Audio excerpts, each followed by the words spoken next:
Hi, this is Duke. And this is Shirley. And this is Steve. And you are listening to the I, Walter Show. Faster than a speeding bullet, more powerful than a locomotive, able to leap tall buildings in a single bound. Look, up in the sky. It's a bird brain. It's a plane. It's I, Walter. I, Walter. Yes, it's I, Walter. Strange visitor from another planet who came to Earth with powers and abilities far beyond those of mortal men.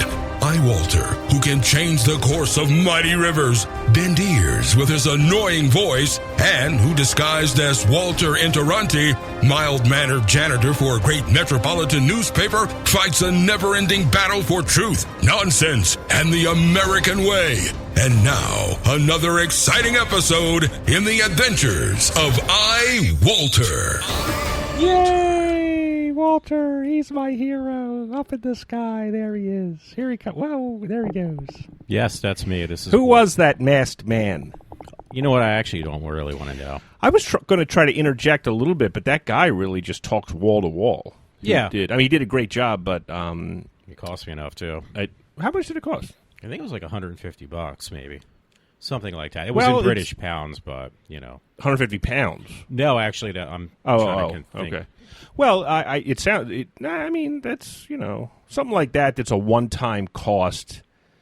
It's worth it. Is worth it, especially since it came off professionally. I think it was worth it. I object to just people spending money repeatedly for, when it's more than a one-time cost, and it really isn't... Well, anyway, you go ahead, sorry. Well, you know what? I'm actually not too sure what to say. I don't know if you listened to yesterday's show, or I should say in the morning, but I was going to actually I'm trying to stay clear. I probably should have said before I went on there from work issues, obviously. Why are you going to stay clear of work issue? What I think I did hear, was that the show where you were saying, now I have the other Matt from work? Yeah, well, that's different. That's like subtle stuff. Yeah, he actually listened to my show. For the first time? I thought he had before. No, actually, he never really did. But for some reason, because I talk about which show did he hear? You know what? I didn't even ask him, but Matt, because there's now two Matts. I didn't ask him, but he said, "Oh, I heard your name, and I was thanking you for something." Oh, when you had taken me to Garbage. Oh, right. And you were kind enough to drive me down there, and he heard that. Well, he must have known that obviously it was somebody else. Well, no, he was like, "Why are you thanking me?" He actually said that. So maybe what it is... Doesn't he know that he didn't drive you down to Garbage down there at the Fillmore in Fishtown? Apparently not. So, really? He thought he did? He thought he did. I think part of the problem is, you mentioned this before, there's people like, I don't know they listen to me, but they're kind of like closet listeners, I guess, so to speak, that they don't really admit to listen to me, but they do. And he's probably one of them. Well, I'm sure there's... Well, I don't know. Yeah, I'm sure there might be some of that. I'm still wondering, and I don't know the answer to this. I would have had to follow you around, going back over a year ago. Like, how did you... Because, you really wanted people to know that you were doing this, even people at work who you might talk about or whatnot. So I'm curious, what was the avenue through which you sort of let them know... Hey, I have this podcast. I kind of just, outright told him about it, let him know where to go. And actually, you know what? There's no secret then. There is no secret. Actually, I've noticed it's become more easy to find my podcast. Like before, I'd say, hey, just check out for I, Walter, and it would not pop up on Google search or whatever, and now it just comes right up. Well, probably because of all the consistent... I think Google likes... And they change... how the algorithms work and whatnot, but they like, I think, regular, consistent, new content. They love, and if they see new content coming from a source that is putting out things consistently every day, every other day, I think that eventually, gets you to rank highly. That's true. Maybe that's what it is. Actually, though, it was funny because I think the last show I taught, well, maybe that was last Sunday, I guess, was the last one I did. Then the last night, obviously, too. But, I mean, there was a span of 4 or 5 days before I came back on. And I needed that because I was really tired. I was, I'm up all night doing this till 6 or 7 in the morning. But instead, I did something a little bit more productive, and I was at work at least 2 or 3 days during the week. Yeah. What was I going to say? I was thinking about something recently. I was looking at somebody's channel, and it was she, transgender young person. Okay. Not really a she, but... And, the person, I mean, to the extent that this makes any difference in anything, and maybe it does to them, this person had like 40,000 subscribers. It's like, wow, on their YouTube channel. I have like 6, if even that. So, and I was just looking at a TED Talk recently, and there was a guy giving a talk about, all the ones I looked at today seemed about how college is, not, well, it's worth it, or it might be worth it, but the debt that you're saddled with, kids with $120,000 worth of debt, they have to pay $1,000 a month, which means they have to work 2 jobs, and they're going to be doing this for decades and decades and decades.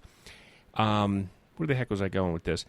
And one of the guys giving a talk, well, he was a little bit more pro-college than some of the other people who said that, look, there's a supply and demand problem, and there's going to be so many, in the next 10 or so years or whatever, there's going to be like 19 million more college graduates, only 7 million more jobs that require a college degree. And then they talk about, if you go back to 1970, less than 1% of firefighters and cab drivers have college degrees, and now 15% do, which means that they're not in the field that they studied in college. They went to college, but they're a taxi driver or a firefighter, not whatever their major was. Anyway, so I don't know why I'm kind of spiraling off on this, but one of the guys said something like, he was giving you advice on how to get your career going and what you should invest in and all that, and he said something to the effect of, your Facebook subscribers, your Facebook friends are not any kind of real capital that's going to get you anywhere. It doesn't matter that you have this many subscribers or whatnot. So I don't know. And also with this person who, and there's a lot of them, transgender folks who have their own channel, and they usually have a lot of subscribers, and there's a lot of people that support them, and that's cool and all, because it seems like they could use some sort of not psychological support. What am I trying to say? Just friendly, compassionate support. But you really have to get a lot of subscribers. Sometimes it seems like you really have to put yourself out there and put all this personal stuff on YouTube, and that's hard. And is it worth it? I it's bad enough that I don't want to be in front of the camera because I don't look good, or don't look as good as I did 20 years ago, to the extent that I even did then. But getting older and whatnot, you don't exactly want to be in front of the camera. But these people are not only in front of the camera; they're like very frank and very just overly open about their lives, and it just seems like, is that worth it to put your personal life out there like that? Is it worth it to have 40,000 subscribers? And is the money worth it? Like I'm trying to figure out how much, if you're somebody who's like in the top whatever on YouTube, how much money do you make from the ads that they put in front of your thing? I've heard from a couple different sources it's like peanuts. That I believe, yeah. I'm sure it's a very small amount. Yeah, I mean there was a girl named Lisa Nova. I think I might have showed you some of her stuff, and she was doing an interview with somebody, and she was one of the maybe still is one of the big YouTube channels on there. And she's like, well, where's the money? I thought I heard her say that at one point. And then my teacher, my jazz music theory and guitar teacher, he was like, I got so and so amount of hits on this video that I put up, and they're saying it's worth 8 cents. 8 cents. Not 8 cents per hit. I think 8 cents in total. Yeah, that's what I was kind of. So this is not worth it. No. Anyway, you talk. Actually, I probably even talked myself out from last night. I was, I spent almost an hour and 40 minutes talking about, this film and just the actors in general. And what film? It was. That's right. Yeah, Suicide Squad. Yeah, I don't mean to be a stick in the mud. I just can't. I don't know anything about it, and I'm not.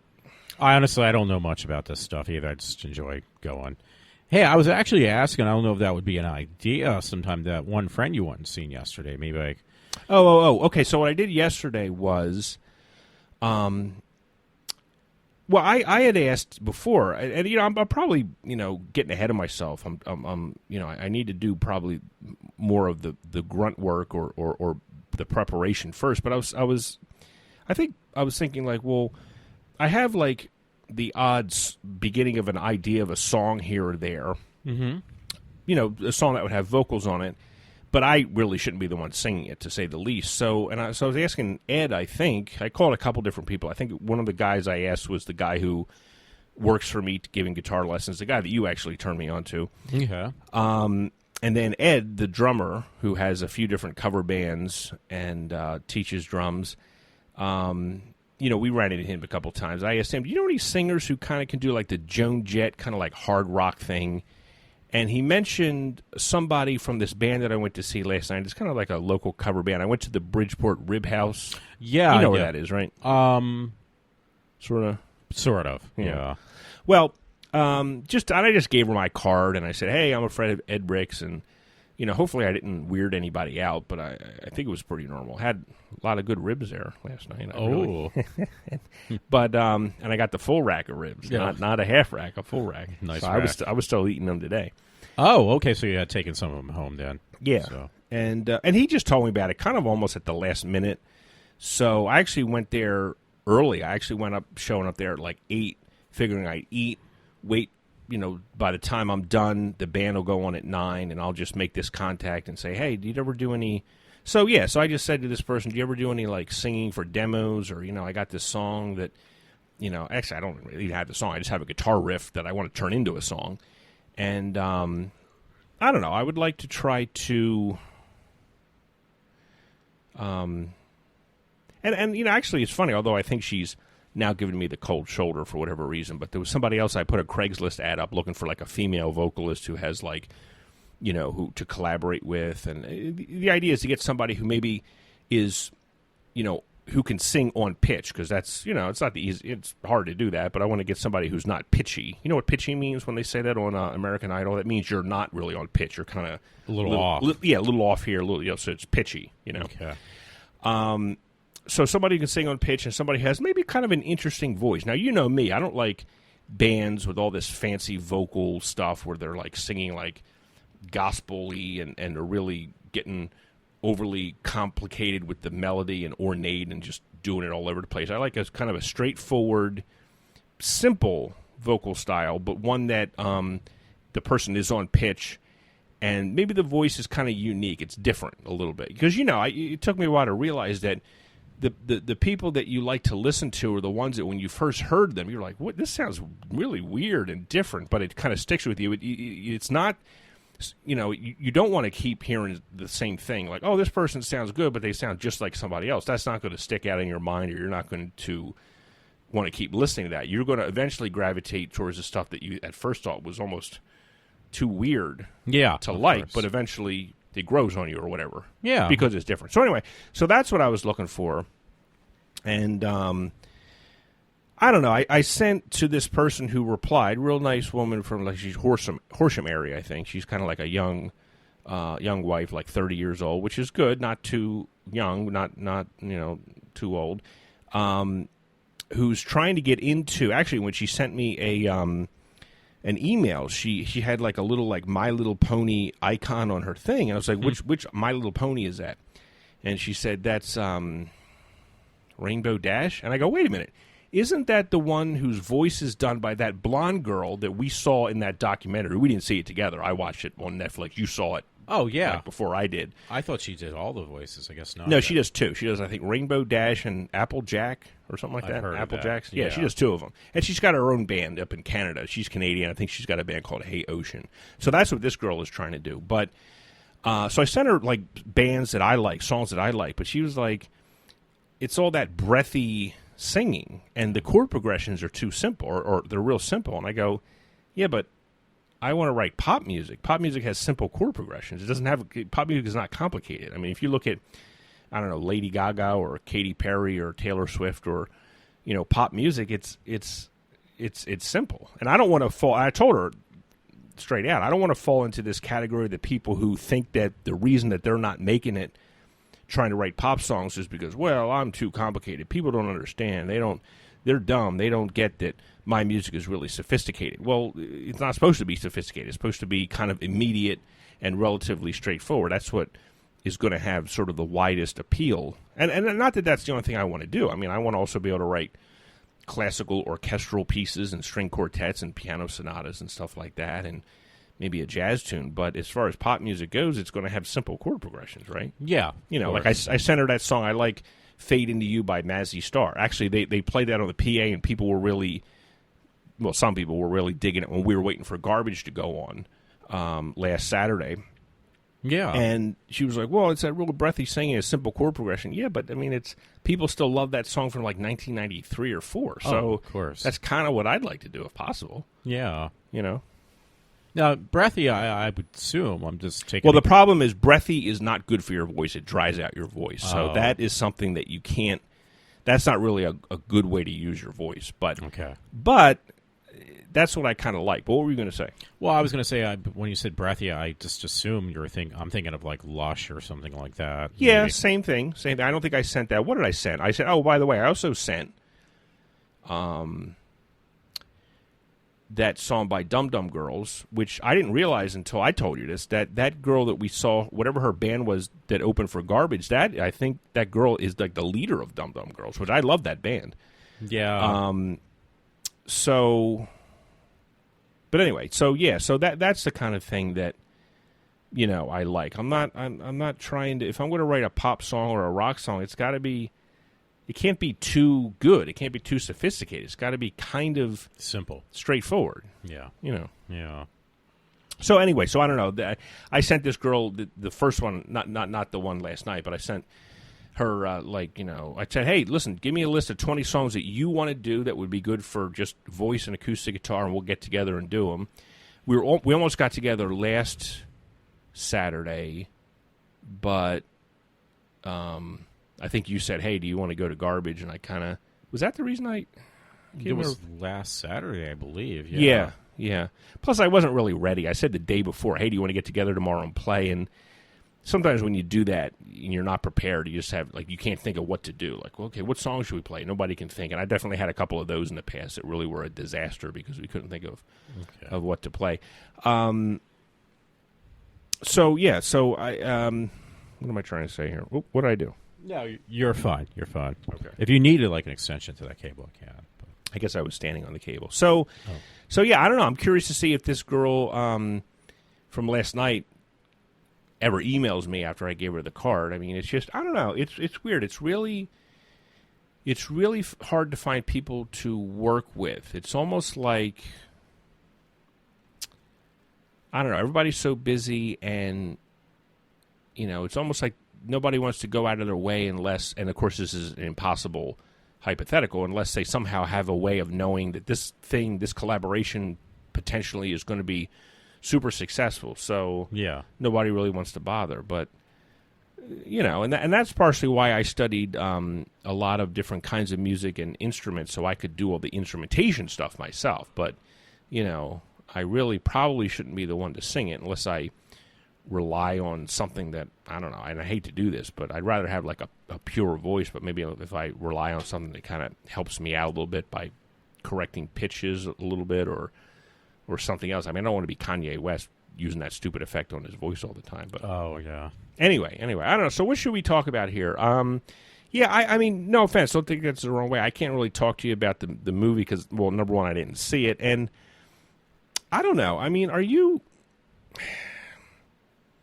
still as into this stuff as you ever were? Because I got to be honest with you, and again, I hate to sound like a stick in the mud and an old man, but I'm actually more excited now about putting money away for the future and saving. And, you know, I'm also kind of excited about building this computer that I want to do for doing music. And I hope that it's not, you know, the easy part is spending money. Yeah. You know, everybody likes to do that, but I hope I'm actually going to be using it a lot to actually generate. I mean, I joined Taxi, which is an internet company where you put your music online, or not just you put your music online, but there's actually there's ads that come out like, okay, this place needs this kind of song for this kind of reality show, and apparently, I told you before, it's like a lot of like cable channels like Bravo or TLC or any of these places, they're into these like musical cues, just like a little snippet of background music that you hear for like, I don't know, 20 seconds, and they seem to be into like kind of the hip hop sound, a little bit, just So I mean, I don't know how much money you can make doing that. It would be interesting to see. I'm sure it's not anything you could retire on, but so that's what I'm interested in doing lately. But I'm just asking you. I mean, are you really you sure you don't sort of kind of getting tired of going to superhero movies or some of this stuff? Is it really still that interesting? Actually, you know what? To me, it kind of is. It's a hobby for me. Just like this is, but just to get out and do something, look at something different, see a certain type of film or whatever. Yeah. I really enjoy it. I mean, okay. It just, I don't know. It just doesn't happen that often, I guess. It seems like this year it has because, I lined up stuff. Hopefully get plugs for my show, too. Not movies, obviously, but these different events like Rob Zombie or, what's her name? Shirley Manson, stuff like that. Meeting up with these people. Yeah, I guess. But, I mean, it's kind of fun, I think. Sure. But, I mean, well, I was going to say, will getting John Carpenter to say this, or will getting the guys from Garbage to say this, will that somehow lead to more widespread, hits on the site, or It's difficult to say. I know, like, one thing was like last night I did that. My review on Suicide Squad. Just by putting that in the title, I got like 10. It's not a lot for me. That's a lot. I got 10 hits like before the when I woke up. Okay. Normally I get like 0.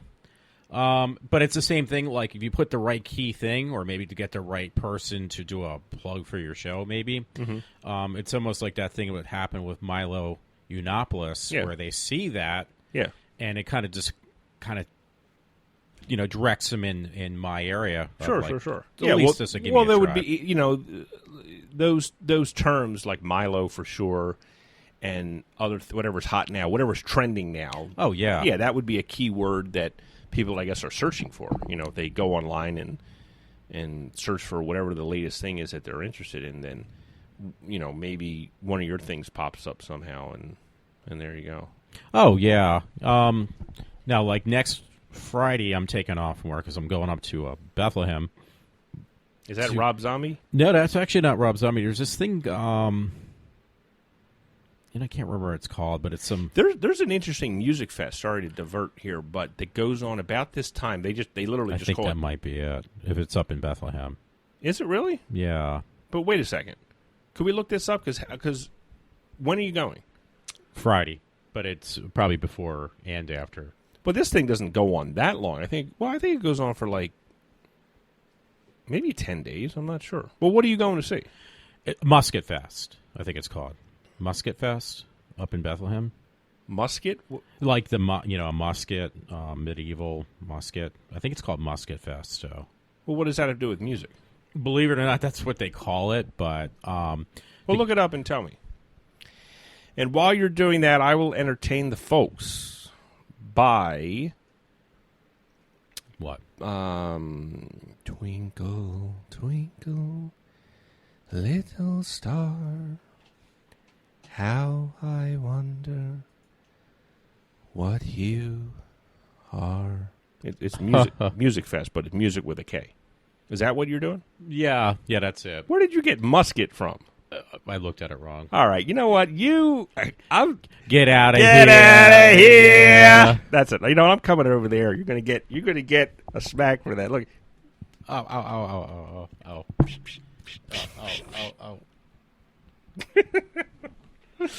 Musket Fest. Why I oughta.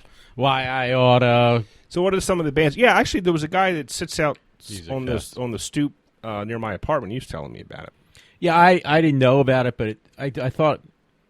What are the dates there? From when to when? Because I think it's going on right. Oh, they give you right there. It's like Oh, you know what? Maybe Get it's like the outta here. 7th to the 14th. Well, how did you find out about this? It was actually Don Henley. Oh, You like Don Henley? yeah, actually. What's Hey, your favorite Don Henley song? Boys of Summer? That's a good song. That's an excellent song. That's yeah. an excellent song. That song really sounds like summertime. It's like the Beach Boys. Their yeah. music can just sound like summertime, but that song, I know it's called Boys of Summer, but the sound of it is summery. What who else? Well, let's see, because let's see who should come up. Her name is Sabrina, which I won't spell right. Is that a singer? Yeah, she's actually a kid actress, and I thought it'd be funny because she did a meet and greet. So I figured, hey, maybe I'll. The funny thing is, it really embarrassed me. It's such. She's appeals to kids so much. They sent me an email out that said, hey, if you want to have your kids come up early, they're going to do a kids party. And it was like, okay, yeah, that's really embarrassing. You're the guy that always says, no, it's not kids. There's people of all ages there, and I say, well, yeah, but are they by themselves or are they with their kids? And if they're not with their kids and they're our age and are going up to this, they need to grow up. That's true. But Let's let's not talk about that. That's true. That's her. Well, you can see it. Nobody else can. Okay. Sabrina Carpenter. What's the style of music? Is it a country sound? Is it a pop sound? What is it? A little bit of I would say more of a pop sound. Okay. She's actually from Bethlehem, so originally. Now, obviously, she lives out in California. But what do you mean, obviously? Does she? Well, most of these kids, because, I think that's Disney now. She's on this show called Girl Meets World. Yeah, but do they shoot it out there? I thought it was... I think so. Do they? Okay, because these days they shoot things all over the place. You know what? You're absolutely right, because there's some shows that I'll watch. Especially for tax reasons, Oh, yeah, like down south in our part of the... Yeah, like those shows, East Coast. those vampire shows you like are in the Georgia area and whatnot, yeah. Yeah, there was one I'm watching now. I think I might have mentioned to you before called Scream, the TV series. That's actually shot down in Louisiana, I think, or something like that. Yeah, more friendly tax incentives, and there was a lot of shooting in Canada, or there was a while ago. Scream, that has nothing to do with the movie, though, right? The first season kind of loosely did. It was kind of, it reminded me a little bit. No, it doesn't have really much. So wait a second. Today is the 6th. Yeah. You're going up on the 13th. Yeah. For like one day? Yeah, for one day. How did you find out about this?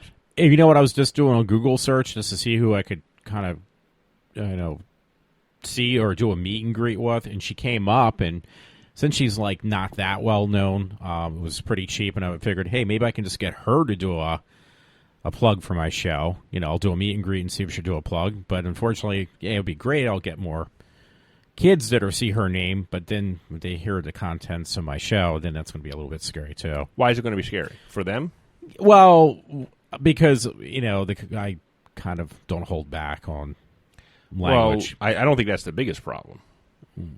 The biggest problem is they're going to have no interest in what you're talking about. No that's offense. fine. I'm not, no, that's fine, actually. I'm not saying that to insult you, but they're not going to be interested in... The only thing they would be interested in is when you talk about these kind of musical acts, like people like Sabrina Carpenter, but they're not going to... And maybe like Twilight or some of these vampire shows or whatever they are, but they're not going to be interested in, hearing you talk about the woman at work who says she does a lot of work but doesn't, or any of this other stuff. Yeah, I've been kind of keeping low on that stuff because, I'm trying to kind of steer towards more other stuff that's more entertaining than just lately.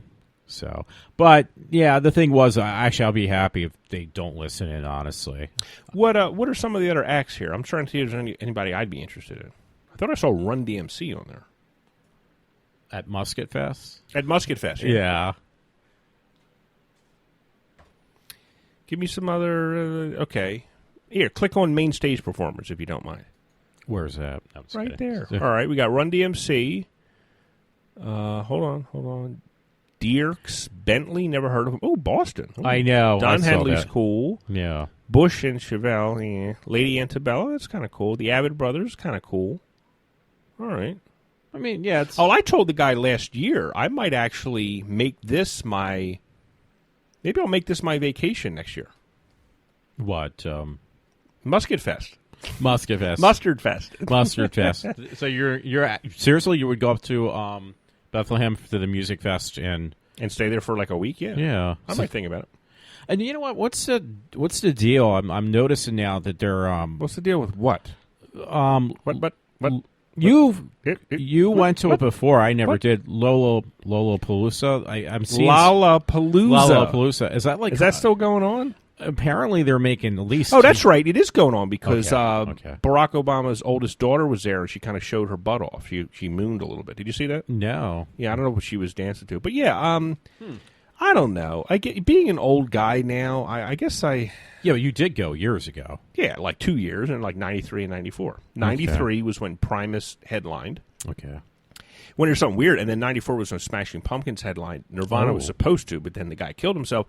I actually found on YouTube that show, that Lollapalooza Smashing Pumpkins show. It was August 1st, 1994 at, oh God, I forget. It wasn't at the Veteran Stadium, obviously. It wasn't at, I can't remember what it was. It wasn't like FDR Park, I don't think. I can't remember the name of the place, but yeah, I was there. So I don't know. I mean, I remember at the time what was kind of a pain about that was that, like, you know, you'd be thirsty if you wanted to be up front and stay up front and see all the bands and be as close as you can. That means you'd be dying of thirst and parched, and they would like wet you down, you know, by spraying you with a hose if you're up front, and you know, so again. And at the time, when you're 20, you know, same thing was when we went to see Garbage. At the time, you know, you're fine waiting and waiting and waiting and waiting. But, you know, again, I hate to sound no fun, but when you're old, it's kind of like, you know, I'm standing here. My hip hurts from standing up for 3 hours straight. Do you want a cane? No. It would have helped. Yeah. And I'm thirsty, and I have to go to the bath, you know. So, yeah. But I don't know. I might, just to do something different. Go to Musik Fest. Go to Muscle Fest. And eat a lot of mussels. Mussels, yes. And Muscle Shoals. You know where Muscle Shoals is? No. That is, actually, what state is that? Is that Louisiana, Muscle Shoals? That's where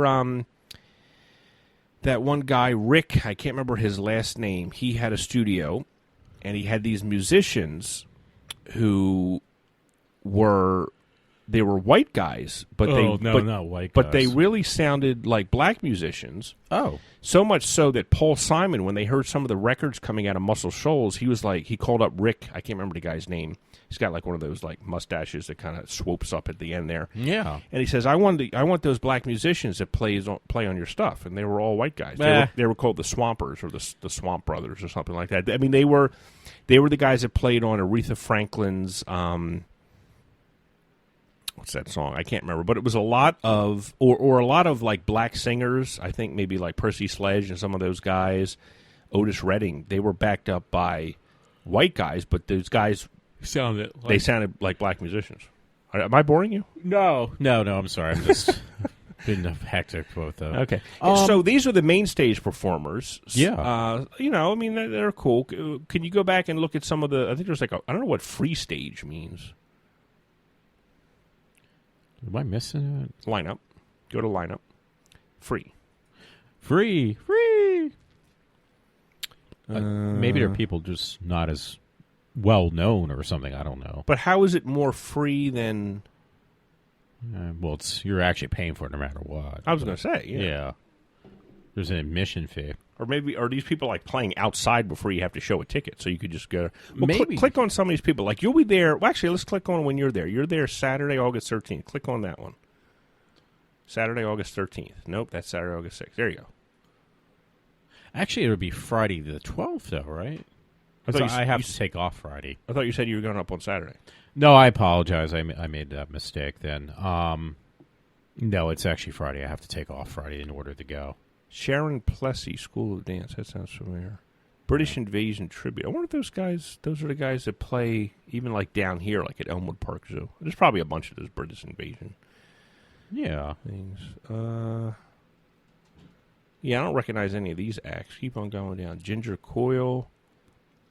Okay, stop. Isabella.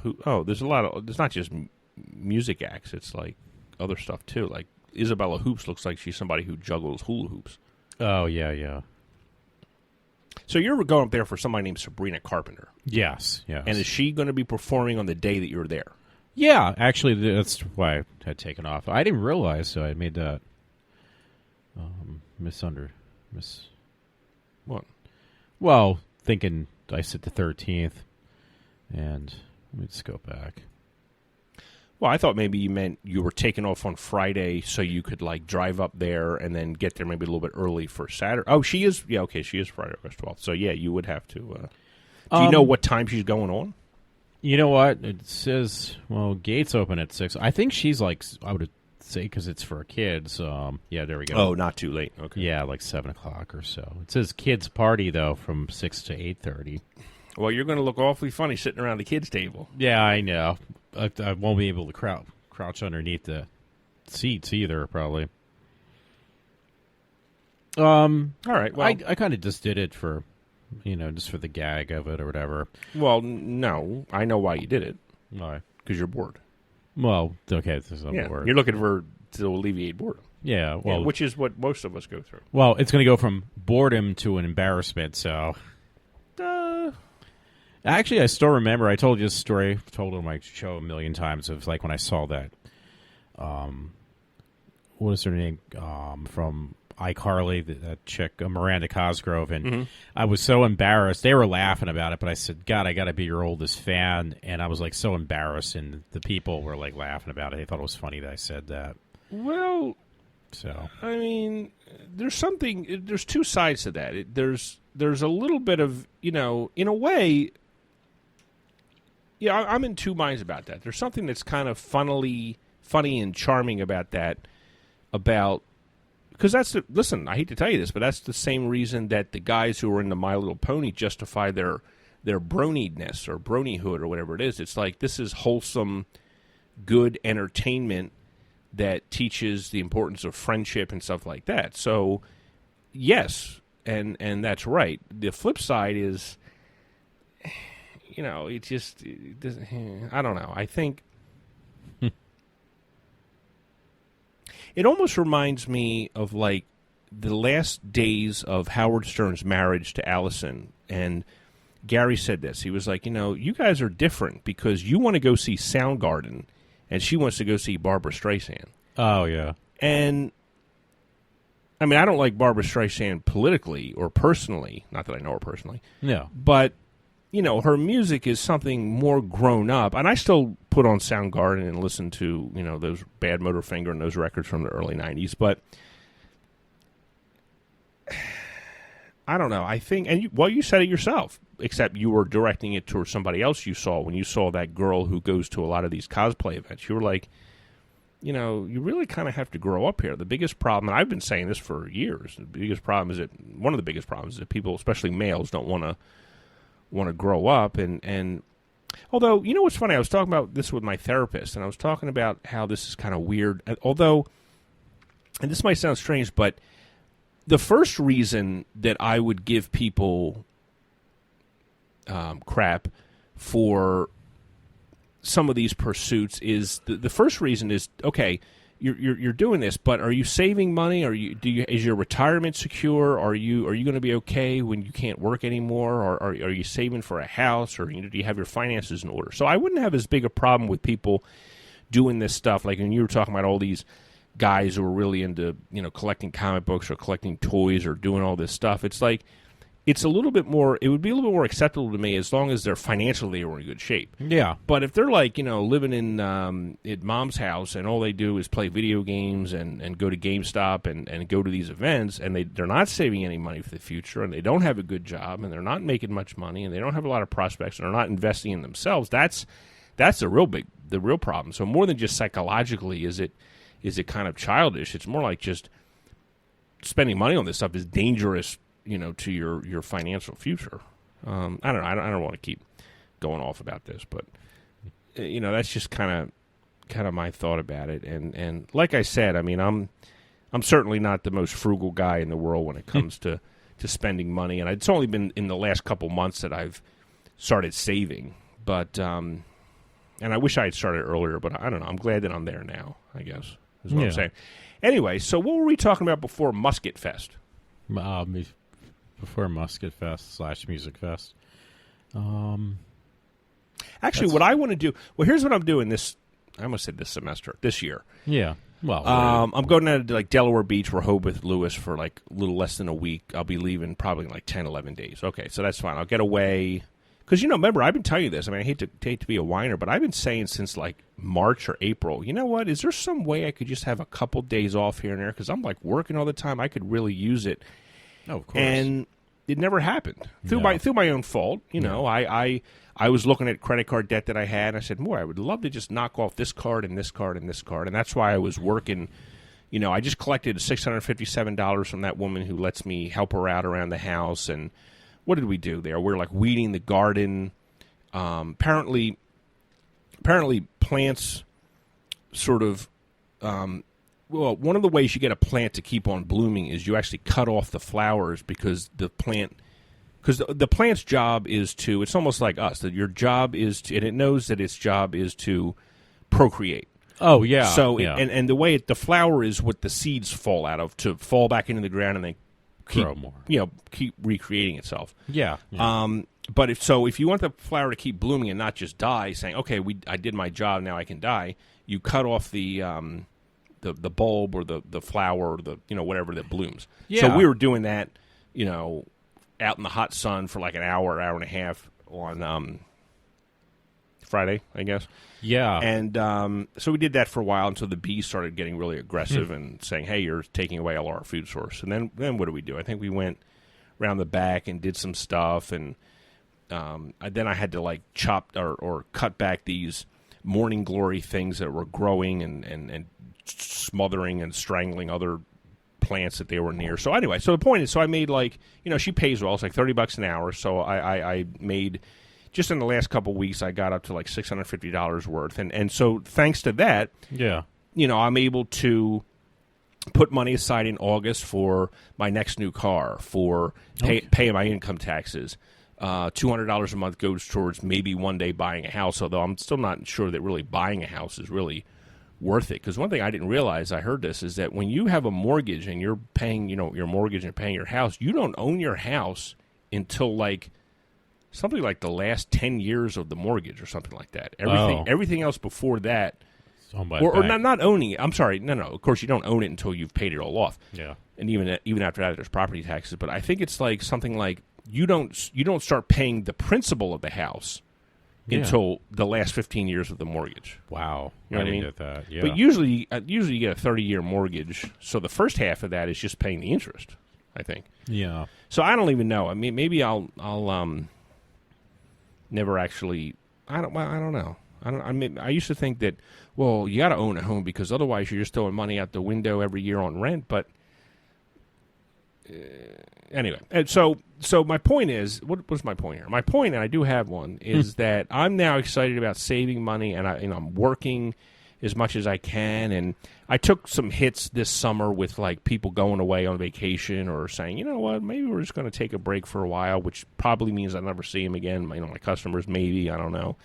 Somebody today just they canceled on me last Sunday, sent me a text, and she was like, yeah, I'm kind of thinking that, we're not really around that much in August. I know you're on vacation, so why don't we just resume in September? And I just text back, okay, but I'm not going to, like, look her up in September. I'll let her contact me, because any time that I contact them saying, hey, do you want to start up again? Remember you said you would. There's always some, so what I do is when those people do that, I just, not in a mean way, but I just kind of write them off and just say, I won't expect to see them again. And if I do, then it's a welcome surprise, and I'm glad to be proven wrong.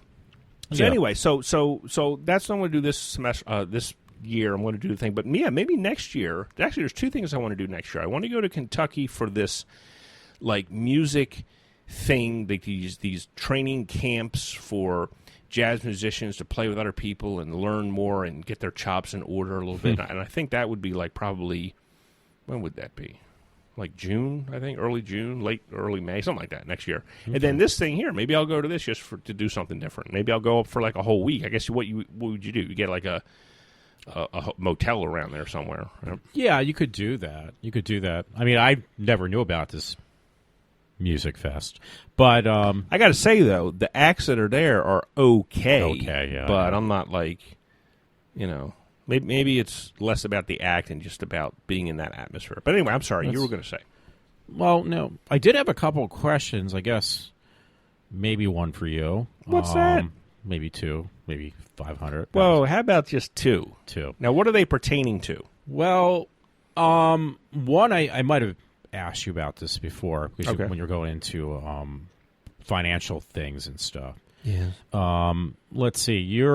For people who don't know, we've mentioned before. This is Matt. Well, I'm a self-employed music teacher, mobile music teacher. I go to people's homes to give them lessons, and I also have 7 or 8 people working for me. Yeah.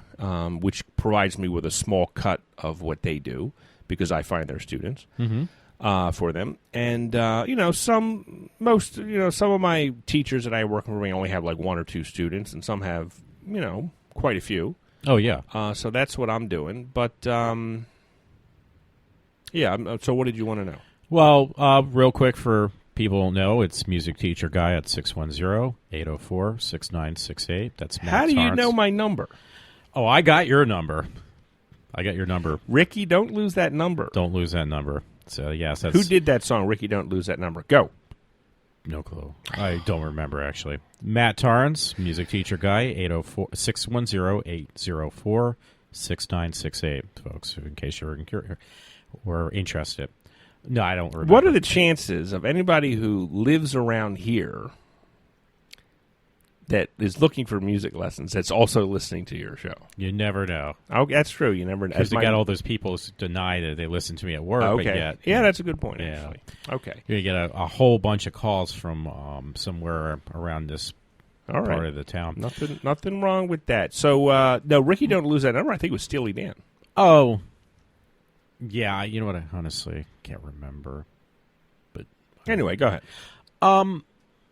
we may have discussed this before in person, person to person, or maybe on the show. But I'm kind of just curious, like in this day and age, what would be that? You have that idea that you would, if you had enough people working for you, you would make more of a profit. You would have to work less. Basically, the business would run itself by having more teachers. Yes. So, yes. if you had enough, you would have more of an income at least. Yeah. But my question is, because I keep on forgetting, honestly, what is that magic number for being a small business? How many employees would there be that it would get to the point you would say, "Hey, listen, you're going to have to offer them health insurance"? Well, here's 50? But here's the thing, though. The people that work for me are technically not employees or independent contractors. Oh, that's right. Okay. So I guess the sky's the limit. You can have as many independent contractors as you want.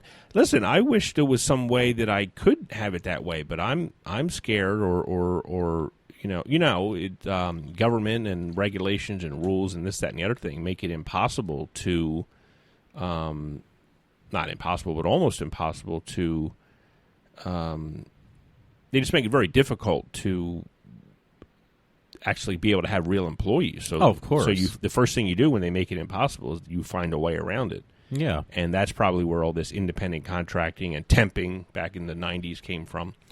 So, yeah, unfortunately, I'm not even anywhere near worrying about that or having to think about that because it's just not... I'm just thinking because the small mom-and-pop businesses are hurting because now, they have too many people.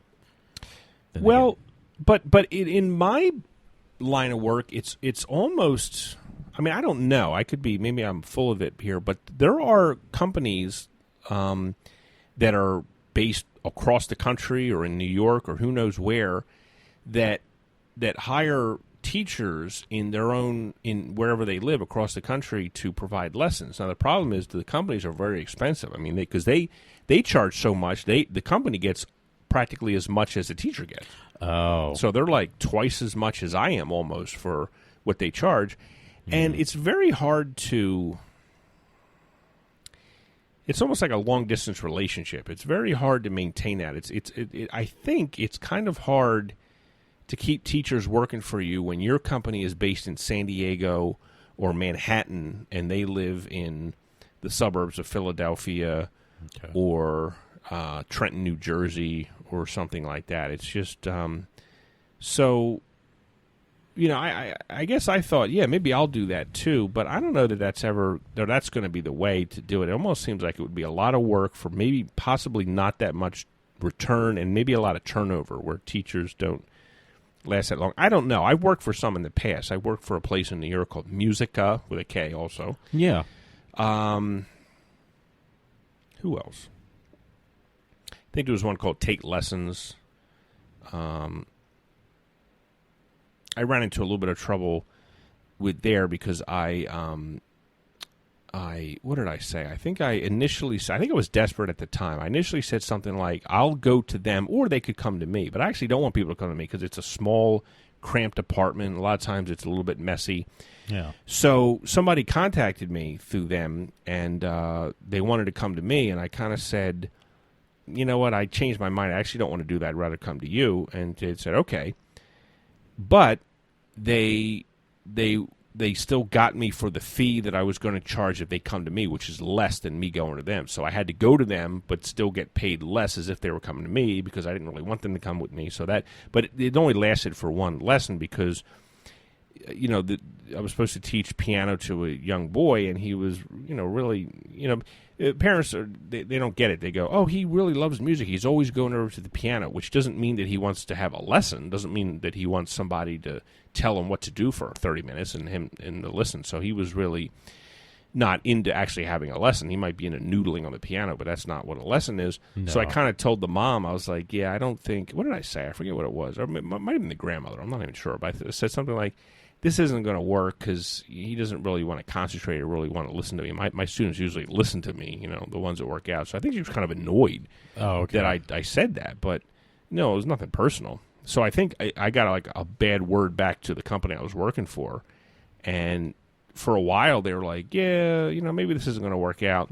They said this through email. Oh, yeah. But then, and I didn't care, but after a while they like wanted me back. And in fact, now they're actually sending me unsolicited text saying, oh, this guy Philip in North Wales needs a piano teacher. Text us back if you want to take it on. I'm like, I don't even work for you anymore. I did it like that one time, yeah, and I don't do it anymore. And I'm not interested in.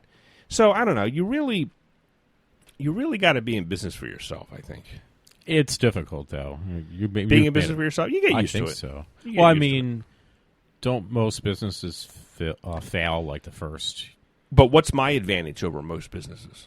Well, you go to the person's house. Which means what? It's an advantage. They don't have to leave home. No, that's their advantage. What's my advantage?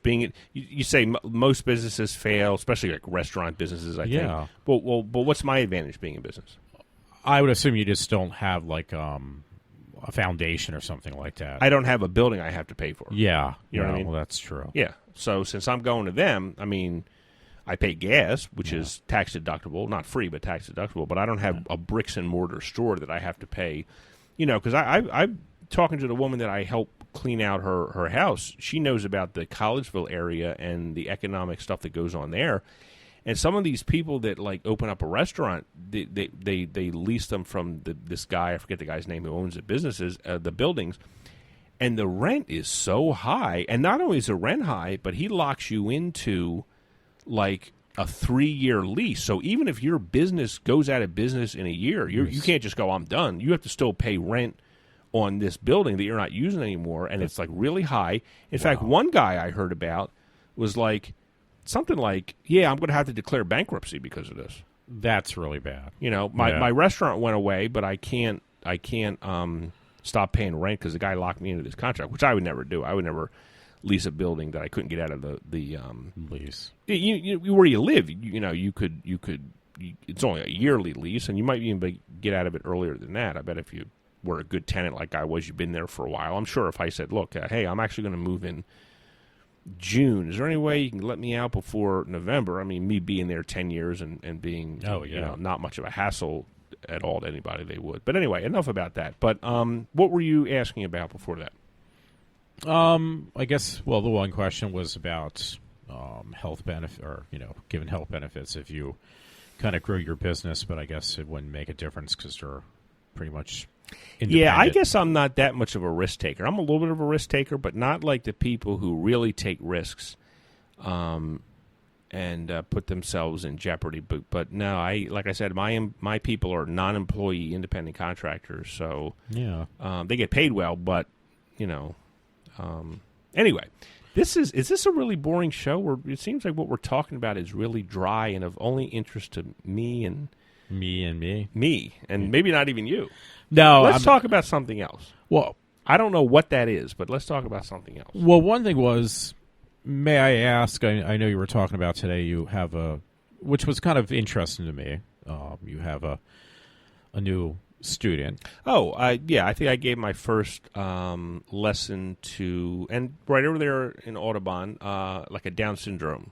Now, she was highly functional, obviously. Yeah, yeah, I think so. And it was good because she had only recently got a keyboard, a little, digital keyboard for Christmas. Okay. And I was just starting her on trying to, before she was trying to play things on the keyboard with like one finger. Oh. The index finger. Yeah. So I was saying, no, we're going to play Jingle Bells with all 5 fingers. Yeah. All right, we've got to use all our fingers, not just one finger like you're a hunter and pecker on the keyboard. So I don't know. I think her mom was there. Mom showed up, and I think she was happy. I think she had tried calling other places looking for teachers, and nobody wanted to come to her because she lives in sort of like a group home. Oh. Almost like those folks did when we used to go to Cope House or Hedwig House up there in Lansdale. So that's for the daughter, not for the mom, obviously. Yeah, the mom doesn't live there. The daughter lives there. And I think this woman she's the daughter, but she's probably 40s. Oh, okay. I think, something like that. See, when you said that, I thought automatically assuming she was like a kid or something, but I thought maybe she was, too. For some reason, I pictured like a teenager. Yeah, that's like what I was thinking. Sort of a teenage girl with Down syndrome. But no, it was, this woman was like got to be in her 40s.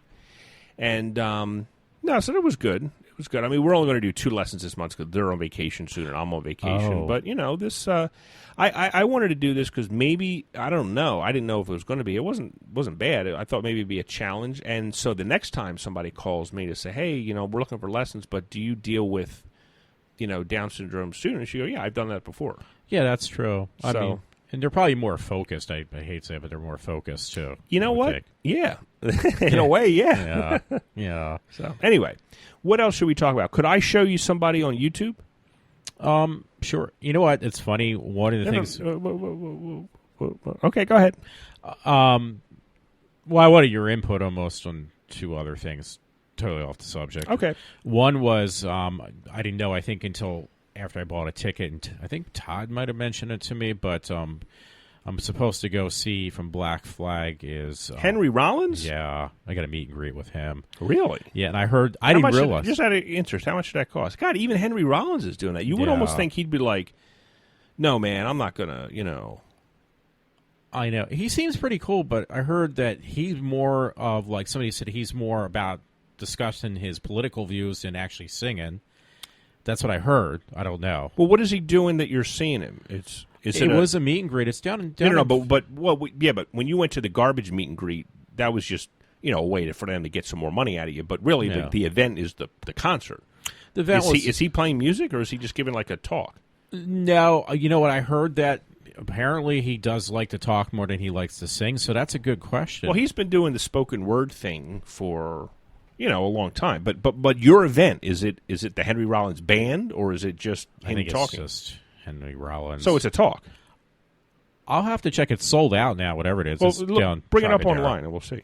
But this is weird. You're going to this, but you don't know exactly what it is. Yeah, it's because I kind of liked him back in the past when he was on MTV and stuff, and on certain movies I saw him, besides being Black Flag. Well, he definitely has Bush derangement syndrome, or he did. He really got caught with that very badly.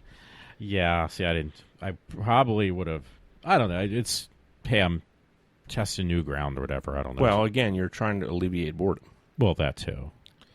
Okay, so events at the Troc, you said it was? Yeah. Okay. So, what is it? All it says is Henry Rollins, and then now it says sold out on there. Okay.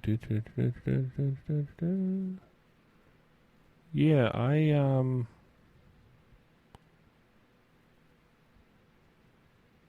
does it say in there anyway what it is? You know what? It actually doesn't. It's like a bio on his history. Yeah, but it doesn't say what the actual thing is. Yeah. Rollins has toured the world as a spoken word artist, as a frontman for both Rollins Band and Black Flag, and as a solitary traveler with an insatiable curiosity, favoring road less traveled locales in places such as Nepal, Sri Lanka, Siberia, North Korea, South Sudan, and Iran. Oh my God! Uh-oh. Wow. That's amazing. He hasn't been killed. Yeah. But yeah, this is interesting. It just says Henry Rollins sold out, but it doesn't say, like, it's the Henry Rollins tour, but what is he actually doing on the tour? That is actually a good question. I mean, I can do, let's see, entertainer. Or is it going to say? See, that's how bored you are. You're buying tickets for stuff you don't actually know what it is. You know the name, but you don't know what actually he's going to be doing. You'll have to let me know after it's over. Oh yeah. Oh, it'll be over, all right, even before it starts. Yeah. Well, maybe this is a good time to bring up the other thing I was going to ask. What's that? Now, this is going to be a two-part... A two-part question? I would say a two-part question, but you're going to hear the first part and say, Walter, I thought we were over this. It pertains to me going to the Suicide Squad. They showed a previews... For another superhero movie? No, Snowden. Oh, Edward Snowden movie? Yeah. So now, my question was, what was the whole deal with him? Was he really, like, people are making him out that he, sold government information, or what is it, leaked?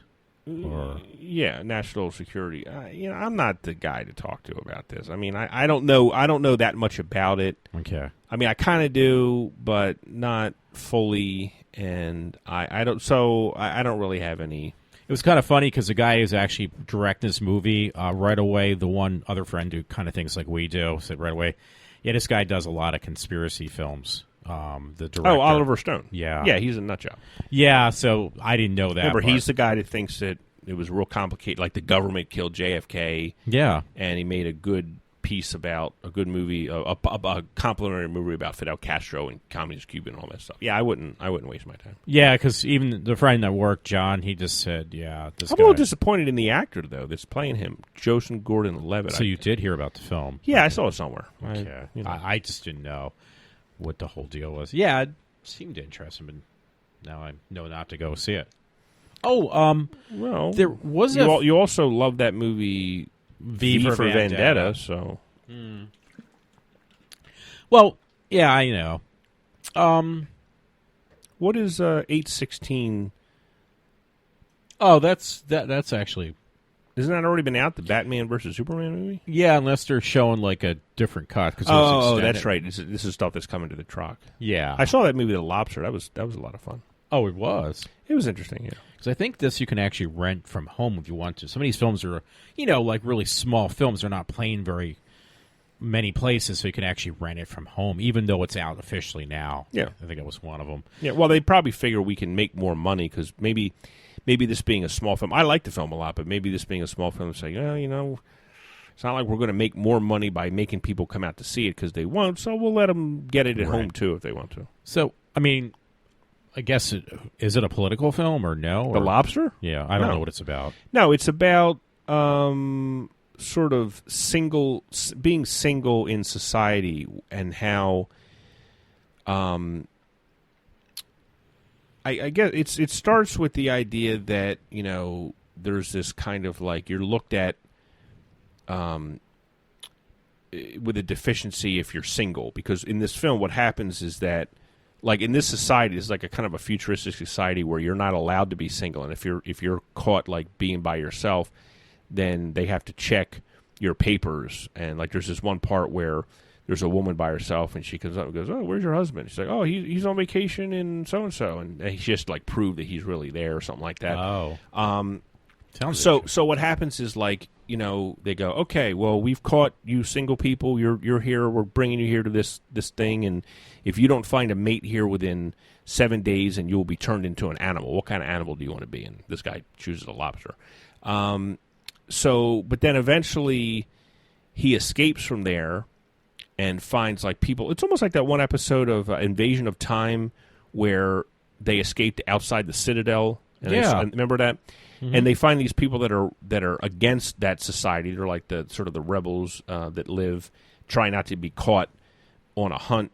They're like the rebels that live out there. So he joins up with them, but they're all about being single and staying single, and you're not allowed to flirt. You're not allowed to get involved with anybody here. But then he does get involved with one of the girls there, and they find out about it. So they take her into the city and actually have her blinded. So it's really and that was the Rachel Weisz played that. So it's a comment on the ridiculousness of either thinking that it's bad to be single or it's bad to be not single. Yeah, I mean, it sounds a little bit like an Orwellian. It does exactly. Yeah. Yes. So, well, I'll have to check that out. Maybe we'll rent it or something. Let's go to YouTube. Let's see. Yes. Could you type in? Well, I could, but I won't. No, I'm just kidding. Jade, Jade. She is so cute, and she's my age. Who's that? That actress. We're close to my age. No, I think she is. She plays on CSI or something. She's pushing 50? Are you sure? I'm pretty sure. I'll check right now. What's? Let me just open up another window. She's in her 40s at least. What is Jade? But wait, how are you going to? Shouldn't we be on YouTube though? Well, just real quick to see her age, I'll do a Jade. Oh, I mean, I'm sorry. Oh, I don't know what her name is. You got to type in your own thing there. Oh, I think is it CSI? Because I don't even watch that show. See, which CSI is it? There's like CSI Miami. That's true. CSI Hackensack, New Jersey. CSI Lodi, California. CSI Norristown. I thought I could CSI Norristown. Get out of here.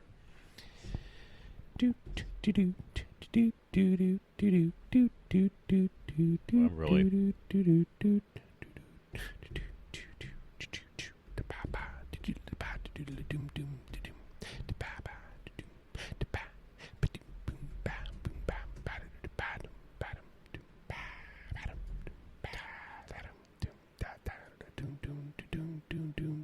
Yeah, she looks familiar.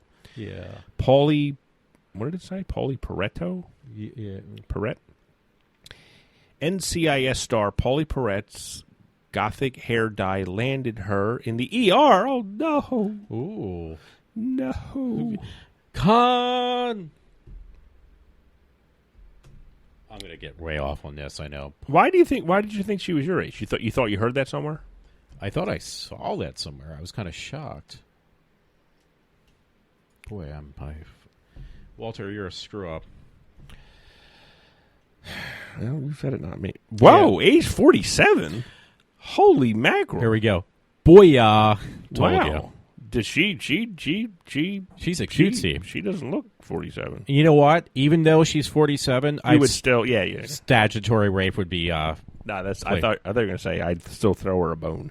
I'd still throw her. No, I'd still get arrested for stalking for one thing, and then some other things. Well, you know she's younger than you. Yeah, by 2 years. Okay, let me go back. So YouTube's right here. Oh, I got to say that is the best looking 47-year-old person I think I've ever seen. Thank you. Well, hey, what about you? I'm not that old yet. Oh, that's true. That reminds me of some like stand-up comedian was like, yeah, me and my girlfriend, we were looking at TV and we saw Liz Hurley on there. Oh, really? And my girlfriend says, boy, and Liz Hurley is like 51. I hope I look that good when I'm 51. And he goes to her, you don't look that good now. Yeah, what's going to change? Yeah, right? What do you think's going to happen? You're going to get hit by a meteor and it's going to change your whole look. I don't know. All right, ready? Yeah. Jade or something you said? Jade, Jade. Joddle, Joddle. What you talking about? Now, we got to select the right video to watch because she has quite a few. You know what? Let me just. Yeah, let's put a little speaker on there. Put that little speaker on there. Well, since you know about her, I'm going to take my mic and kind of move it if I have to. All right, I just want to play some of her clips and see what you say. Oh, I'm not going to say anything. Just kidding. Go ahead. All right, how about clicking the 1, 2, 3, 4, fifth one down? Finding a serious boyfriend in whoredom porndom. What about that one? Okay. Right there. Okay. Let me see if I can do this. Okay. Okay. Bye. Let's watch. Let's watch. Oh, There's no time off. sorry. There's like a You got the ad. yeah. What the f? Hey guys, this video has advice for women who actually want boyfriends and for women who live in societies like whoredom, porndom, where Like her accent. dating happens, a lot of seeing people happens, but relatively few relationships. And when people get into a relationship, often there is that expectation that, yeah, well, this will do for now until something better that comes along. And all these things don't really last because you know that, well, I'm going over there next year and you're going over there. So we'll just do this for a while, but, you know, it's not serious. So here's my advice for women who do actually want boyfriends and do actually want commitment. First thing is you don't want to give up the goods early. The more you like someone, know that it is better to hold out. So if you're just easy, basically, it means it's a lot easier for them to lose interest in you really early. And then that's it. You never see him again. Oh, I really liked him. Oh, no, it's too late. He's gone now. Now, that is not to say that if you wait a long time before you give up the goods, that guy is always going to turn into a relationship, because some guys have this like conquest mindset and some guys are just like, they're going to keep trying just because they really want the conquest. So with those kinds of guys, you always have to use your smarts and be thinking about them. Is this guy, does he seem true and honest, or is he more of a player, someone who wants attention and that kind of thing? You would have some doubts. So listen to your intuition. If your intuition is telling you like, I'm not sure about him, he confuses me, then listen to that. And when you get a guy like this, really just learn how to let that one go. And once you've let one of these guys go, honestly, what is the point to keep sending them messages on WhatsApp or whatever apps people use? And what's the point of staying in touch with them? Just know when you're wasting your time with someone, end it. Don't be then feeding off the attention from, you know, guys that you've already written off. So what if they send a message? Learn how to just ignore and not be part of that. Which brings me on to the next point about technology. If you want commitment and a serious relationship with someone, you need to be meeting them in real life. So when it comes to not putting out, not giving it up straight away, this also comes down to technology. So I would advise here, don't be doing all that sexting stuff or sending sexy pictures and stuff like that. If you want to have a relationship, it means holding out on that kind of thing too.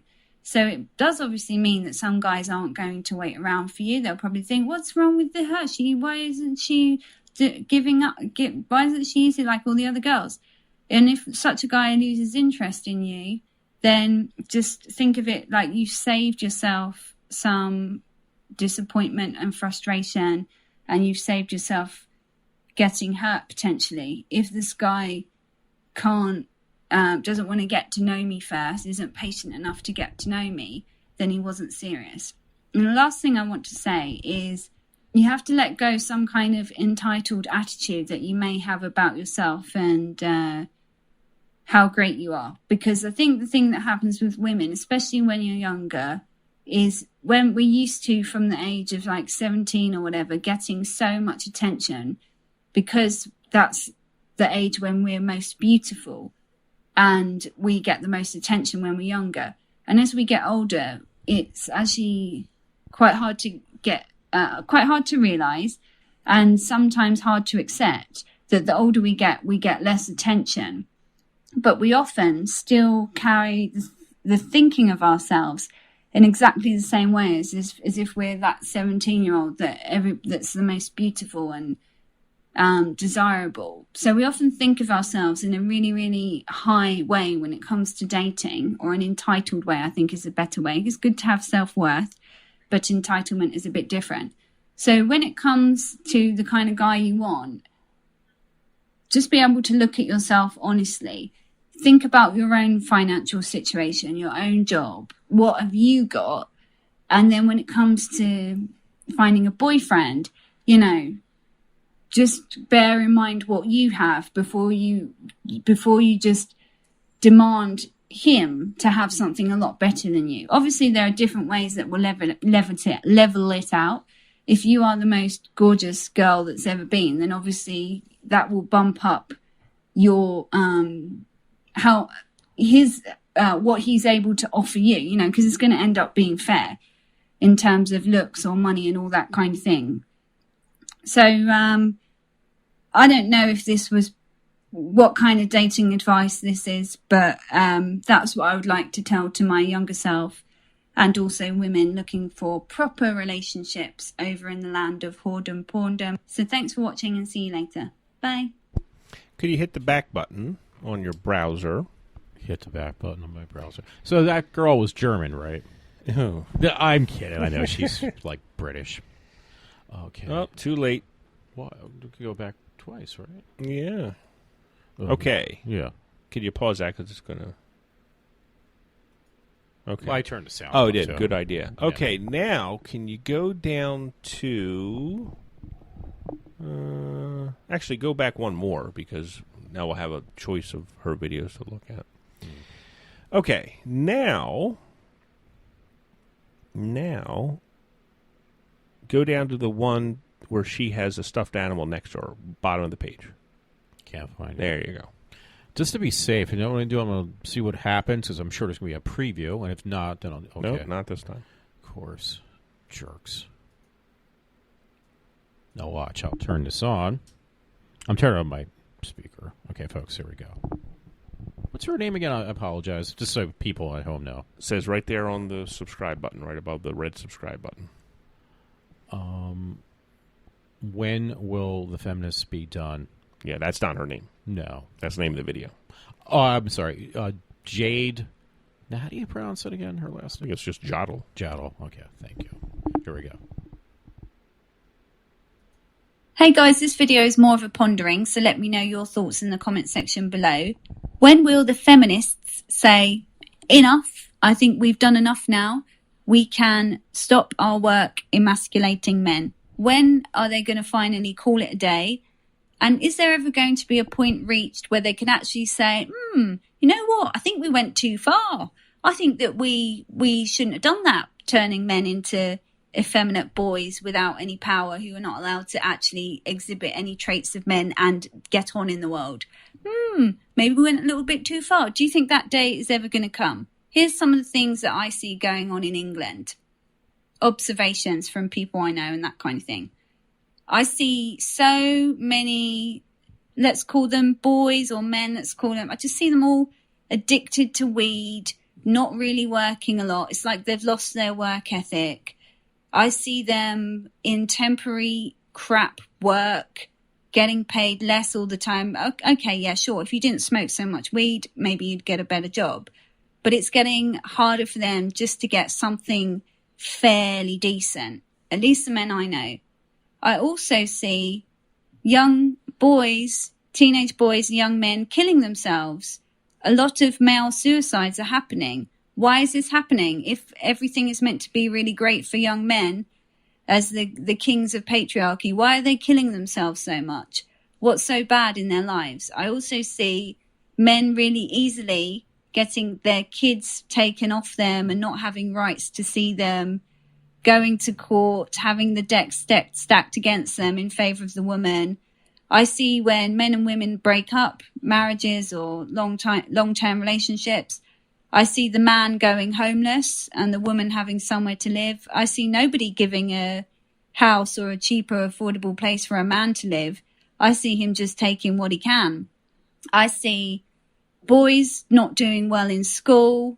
I see them being overachieved by girls all the time who go on to university. But what do the boys do? Where's the job for them? I do see, however, men getting on, let's call them emasculated men, getting on in their lives if they decide to become metrosexual. So if they're going to go to work but not be too manly, then they can get some kind of good job or office bod job or something like that, as long as they're not too manly. If you're a manly man and you know the power of saying the word no, if you're not just a pussy who's going to jump up and do what anybody says at any time, then I think the more like that you are, the harder it is for you to get any kind of job anymore. All the time, I also see all men being branded as rapists, all rapists, and they all want to molest and rape. But is it true that it's all men, or is it that some men do that? Should we really be accusing all men and just thinking of them as rapists when it's not all of them? Whatever happened to the idea of the noble man who is courageous and true, or he's not all the same. He might be very logical. He might be very practical. He might be very brave. He might be compassionate and a sensitive man. What happened to all these kinds of men who could just be proud in their masculinity, and they didn't have to turn into metrosexual man boys to be able to get on in the world? So there are my ponderings. Let me know in the comments what you think. Thanks for watching. Hit the back button again. Hit the back button, sure. Oh, normal, I guess. Sure you don't want to use one of these stands to save your arm? I'd like to save those arms, not.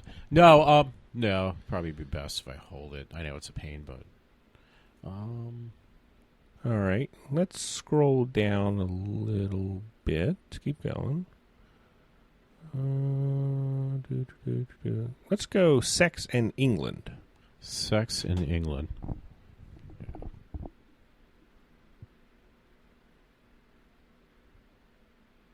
Okay, there we go. Now this time, I'm still gonna wait. Of course. All right, here's another one, folks, and let me turn this on. This is short, 3 minutes. Okay, 3 minutes. Seriously, here we go. Hey guys, I come from England, a land that I like to call whoredom porndom, where sex is totally encouraged. Sex is supposed to be on your mind all the time. I want to have sex. And you're encouraged to have as much sex with anyone you like, as long as there's no commitment involved, and really importantly, as long as no baby pandas come out as a result of any of the whoredom porndom activities that you may get up to. So go for it. Fulfill your animal instincts. Just get satisfied. Do what you want. Have a good time. All that kind of thing. If you're a teenager, then you can get started. There's no reason to wait in whoredom porndom. Just go along to your doctor or any sexual health clinic, and they'll obligingly stick a needle in your arm, which means that you can't have kids. And it will last for 3 months. So you can have as much sex as you want. You can have all the different boyfriends you want. You can do anything. And you know that you're not going to get pregnant. So that's great. You will not have any baby pandas, because that is the worst thing you can do in the land of whoredom porndom. Having baby pandas is a bad thing. It's an irresponsible thing. It's not something that you should do in the land of whoredom porndom. But what you should do is have as much commitment-less sex as you can. So when you start dating someone, you know, like in the old times, they used to go out with a chaperone. They weren't allowed to date someone alone, basically, because they might get up to things. Well, it's not like that in the land of whoredom porndom. We've gone well beyond that now. Now you can be seeing someone, which basically means having sex with them for around 5 months before you decide whether, do we actually want to commit here? Would I actually call you my boyfriend or girlfriend? So it can take up to 5 months of, having fun in the whoredom porndom ways. What you want to do, just have fun. You're not sure if you want to commit with this one yet. So you can be seeing a few people at the same time, just to be sure that you're going to commit to the right person and find that girlfriend or find that boyfriend. And let's not forget, in the land of whoredom porndom, nobody bothers getting married anymore. Marriages don't last, do they? So what's the point getting married? There's just no point. So as long as in the ways of whoredom porndom, you just, get that contraception, get that coil fitted that lasts for 5 years, which means that you can't get pregnant for 5 years. No worries. Not going to get any baby pandas that you don't want. No worries. And even if you did get pregnant, well, it's really easy just to get that baby panda sucked on right out of you, because the worst thing you can ever do in the land of whoredom, porndom, is to have one of those baby pandas. Baby pandas, not wanted for you. Not wanted for you to have any baby pandas, okay? Okay, have you got that now? I guess that's the end of it. Yes, let's go back one more time. I want to make sure I save this because I might want to need to. Why don't you just subscribe to her channel? That's true, too. I was hoping just to save her name, but as well. Okay, let's go back. Okay, here we go. All right, let's try. Keep going down.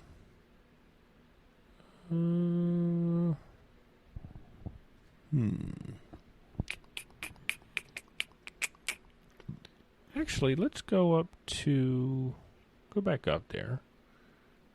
Keep going. I may sneeze. Let's try, is your British accent gay? This is a slightly different topic. Alrighty. Again, I'm gonna... Watch you! Well, why, thank you. I didn't say anything. I just said watch you. Oh. But bless you. Oh, that too. I thank you. Gesundheit. Thank you very much. Thank you. Yes. You haven't done that in a while.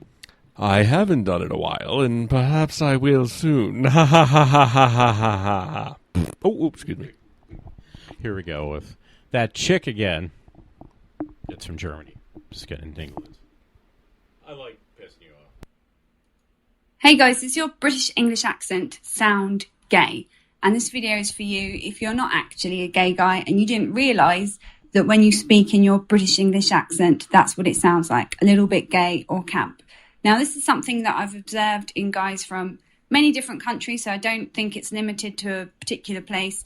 You could be from China, Japan, Korea, Italy, Spain, Turkey. I've heard this in men's voices all over the place when they speak in English and I get to hear their British English style of accent. So what happens is the way they speak their native language, whatever tone they use in their native language, just completely changes when they start with their British English accent. So suddenly they'll be speaking really quite high and they sound like a completely different person, and maybe make a lot of effort to speak clearly and all that kind of thing. But the main thing that you will observe is that the British English voice that they do is a lot higher than they normally use.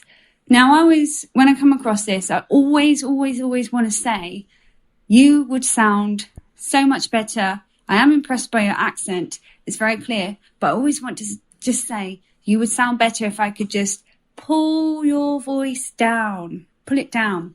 So instead of speaking up there, which is really artificial and it doesn't really sound natural for you, pull that voice down and speak in the same way, with the same articulation, but further down.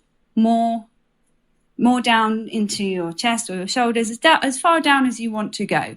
But the tone that you're using to speak English doesn't have to be completely different. So I also want to recommend to you a course for learning the British English accent. This is not by me, this course, but I highly recommend it for anyone who wants to get some training on a British accent. So guys, thanks for watching, and I'll see you again soon. Bye. Okay, one more. Right there on the side. Apologist for Turkey. Why? Fine. You know what? I'm going to take my chance this time, Matt. I'm just going to hit right onto it, see what happens. Let's see. Hey guys, that's my microphone in case you're wondering. I want to talk about apologists for Turkey. People who are not from Turkey, who feel that they must defend Turkey all the time and say how great it is and say how amazing the culture is. Because, I presume, they have been for a nice summer holiday somewhere in a resort town and they had a good time and they met some nice Turkish people. Or I presume because they came to Istanbul for a few days trip, 5 years ago, 10 years ago, 15 years ago, or I presume that they have a nice Turkish friend wherever they come from. So in the head of an apologist, it means must lump everything to do with Turkey and Turkish people together. Turkey good. I had good experience. All Turkey good. So that's what I see a lot in my comments section. Whenever I talk about Turkey, there'll be a couple of white shining knights running in to give their Turkey defense and say how amazing and wonderful it is. At least before the recent political situations going on here, a lot of these white knights for Turkey were the ones that, Turkey must be in the EU. It's no different. We must grow the EU. I want Turkey in the EU because in their thinking, I have good experience in Turkey. For me personally, it means whole country, everything to do with it is great and amazing. Now, to add to this, I would like to say, why don't we just have more nuanced opinions about countries, about people? So instead of lumping anything together in your head, all good or all bad, why not meet people on an individual level? Yes, of course, keep the overall stereotype and generalization. It's often helpful. But still, when you meet people on an individual level, meet with them and then let that inform what you think of them. So don't just lump the whole country together because you met one nice person. Equally, don't push away or reject that whole country because you met one arsehole. It applies to your country where you're from. I'm from England. It's the same there. Not everyone is the same in England. I hate to break it to you. And the same in Turkey. Not everyone is the same. And lastly, why do you need to defend? Why do you need to defend a country that you're not from, where you just went on holiday once? If you can give me a good reason in the comments, I'll be happy to hear it. But for me, it makes no sense. Thanks for watching and see you later. There we go. I'm a big fan of Jade Joddle. I guess I sort of found her a number of weeks ago, a couple months ago or something like that. You're going to have another video starting here, by the way. I did. Oh, you turned the thing down. Okay. Yeah. Okay. Well, you actually brought up a question now. So I can put my mic back without making a mess. Oh, you're making a mess. Aren't you going to take a swallow? Folks, don't you want to hear him take a swallow? Come on, swallow. Take a swallow of that water over there. You take a swallow right now, young man. You know what? I've been taking so many swallows, I'm ready to hit the... You have to wee-wee? Almost. Do you have to wee-wee in the woo-woo? You got a wee-wee in the woo-woo. No, come on, take a swallow. Do you want to put the show on pause for a minute, or what? What? Well, you know what? Actually, we're at an hour and a half right now. We're at an hour and a half right now, ladies and gentlemen. Yes. Well, Walter, it's delightful to be on your program. It's about extraordinary. Should we wrap it up in the next moment or so? Maybe. Now, I did. You have a question about Jade Joddle. Okay, shoot, go. Actually, it's about. All right, time's up. Now, ladies and gentlemen, let's get back to me. I was going to say it was about a more interesting person. It wasn't Jade Joddle. You don't have a question about Jade Joddle? No, I have a question about Matt Torrence. Oh, yeah. Why do you have a Star Trek communicator over there? What's that for? It's actually a functional one too. Well, what do you do with it? Functional how? It's a Bluetooth that hooks up to your phone. It's just a thing from the original series they put out. Okay. Anyway, what's the question? Now, you seemed like you don't really spend much time on social media.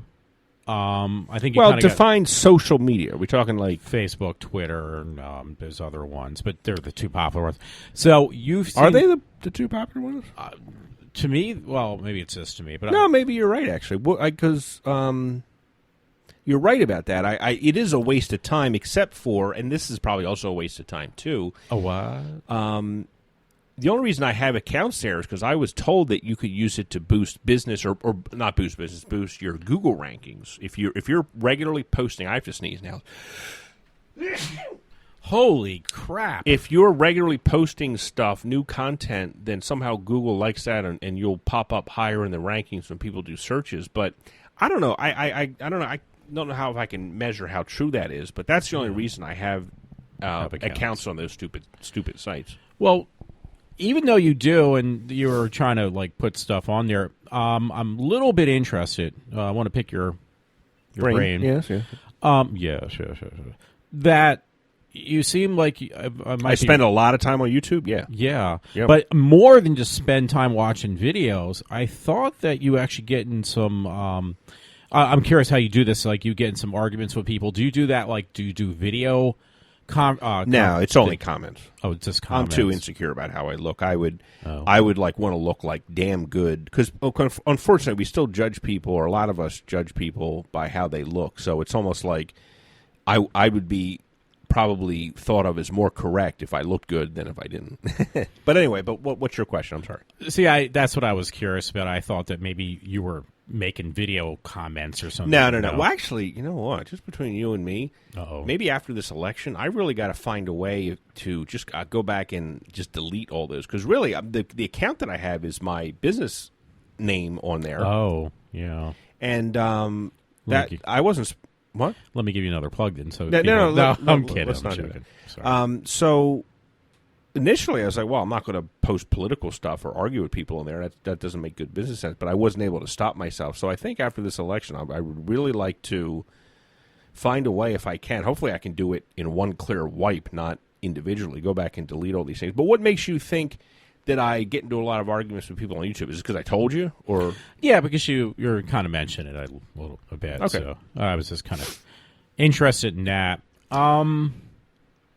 So, I don't know. I'm a big fan of Jade Joddle, the same way that I am of like Milo Yiannopoulos or the Shoe On Head Girl from Canada, or I Walter, I think too. yeah. Who? No. Yeah. The Karen Strawn, the from Canada, also. Okay. Girl Writes What? What? By the way, just interest. I don't mean to condemn you here, but do you? Because a lot of times I'll turn you on to these people. My impression that I get is that you look at them a little bit for the first like day or two, but then you don't go back and look at their videos again. No, I don't actually. That's what I thought. Yeah. Okay. Yeah. Well, it's the same with my mom. If you were really interested, you would do it. But if it's somebody that I like, I'll subscribe to their channel. So then when I go to the YouTube page, see, when you go to your YouTube page, I see the stuff that pops up. It's like either like the entertainment stuff or other like funny videos and stuff like that. But if you went to my YouTube homepage, all this stuff pops up. You know, the people who are talking about politics or the election or social issues or culture war things or things like that. And some music stuff too. Yeah. Or economic issues like Peter Schiff. Well, actually, it's funny because I think with my Facebook page, I got a little bit more, and possibly Twitter, more conservative stuff to pop up on there, like articles and things that come from something. For instance, not saying it is like Drudge Report or something. Mm-hmm. So that's how I kind of find these, and some other nonsense stuff. No, in addition to, well, yeah, like you that. have like my stuff is relatively. And I just have a Facebook business account, not a personal one, or one, not one that I use for anything. I don't put anything on there. But my YouTube channel is what would reflect what I'm interested in. Like I said, it would be like I subscribe to Peter Schiff, so it's economic stuff. These people like Jade or Milo or stuff like that about the social, the cultural war stuff, and the politics, and then some music stuff too. So those are my interests. Your stuff is really widespread. You have some of those things that I talked about, but then you have all these entertainment, superhero movie things. Yeah. Then like goofy pictures and stuff like that, or hilarious cat videos or stuff like that. So I don't know. I don't have time for all that nonsense. I'm just interested in the 3 or 4 things that I'm interested in. So how's it go? Ain't got no time for that? You ain't got no time for that? No, that's wrong. That's wrong. I even got that wrong. So how does it go? Well, let's look it up and listen to it. Oh, great. All right. Now I need you to go to YouTube and type in Sweet Brown. Okay. I wonder if we can do a sweep on that one and you just go YouTube with that, all in one. Sweet Brown. Do I hear your dad's voice in the background? Wouldn't be surprised. Wow, look what came up. There she is. Oh, but that's the original report. Well, I guess we could look at that. Yeah, we don't have to listen to the song that they made out of it. Oh, great, but it's going to be her babbling on, too, unfortunately. That's fine. Okay. I think it's relatively short. We hope so. The song that came out would be funny, though. Here we go. Or we could do that. Original YouTube, Sweet Brown, original YouTube. Crap. I would like to do that. Oh, wait. Look, it says auto. There you go. That's what you want, then. Okay, here we go. Ain't nobody got time for that. Ain't nobody got time for that. Ain't nobody got time. Ain't nobody got time. Ain't nobody got time for that. Ain't nobody got time for that. Ain't nobody got time for that. Ain't nobody got time. Ain't nobody got time. Ain't nobody got time for that. Ain't nobody got time for that. Ain't nobody got time for that. Ain't nobody got time. Ain't nobody got time. Ain't nobody got time for that. Well, I woke up to go give me a cold pop. Then I thought somebody was barbecuing. I said, oh Lord Jesus, it's a fire. Then I ran out. I didn't grab no shoes or nothing. Jesus, I'm ran for my life. Ain't nobody got time for that. Ain't nobody got time for that. Ain't nobody got time. Ain't nobody got time. Ain't nobody got time for that. Ain't nobody got time for that. Ain't nobody got time for that. Ain't nobody got time. Ain't nobody got time. Ain't nobody got time for that.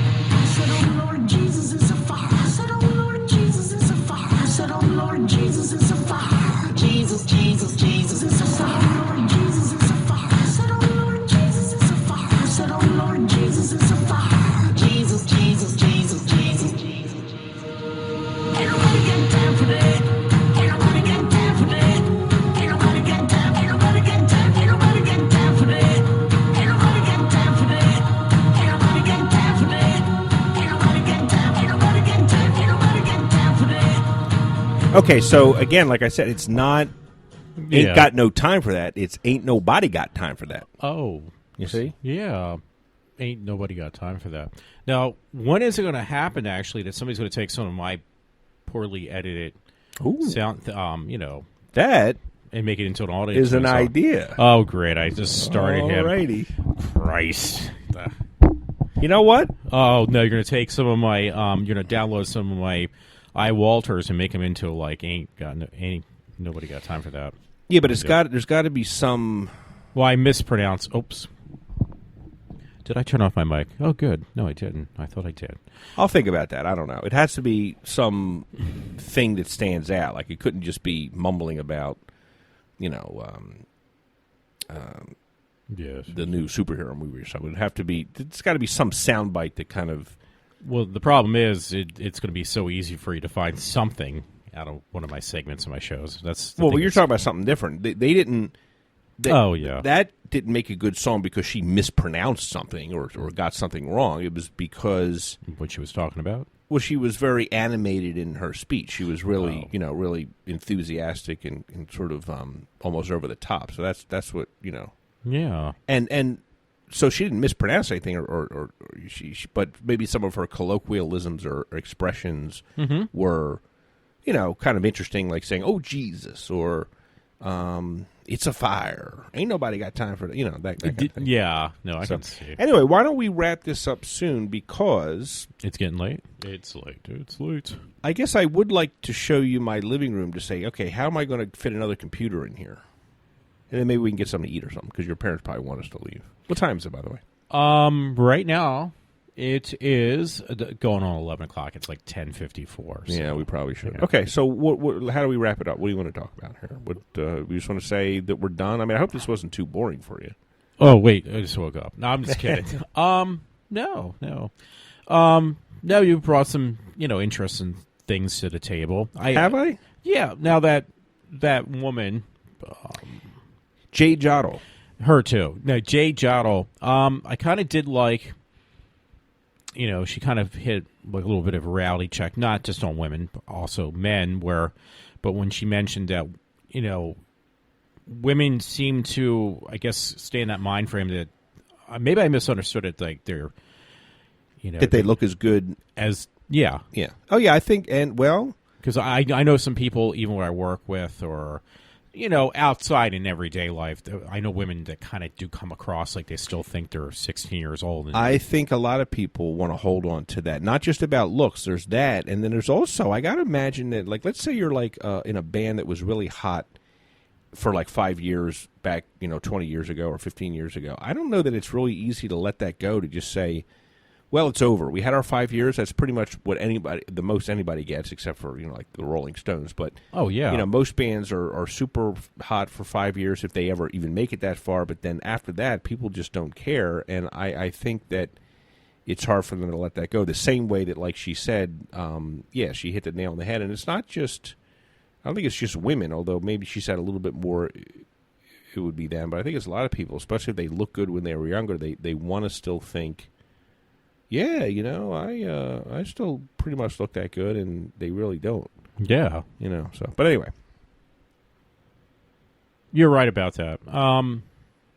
It's cool just acting. I'm thinking of even when I did meet Shirley Manson. She's close to my age or around my age, too. And she was a sweet-looking thing back in 1995, 95 and 96. She's a little... aged. She's a little wizened now.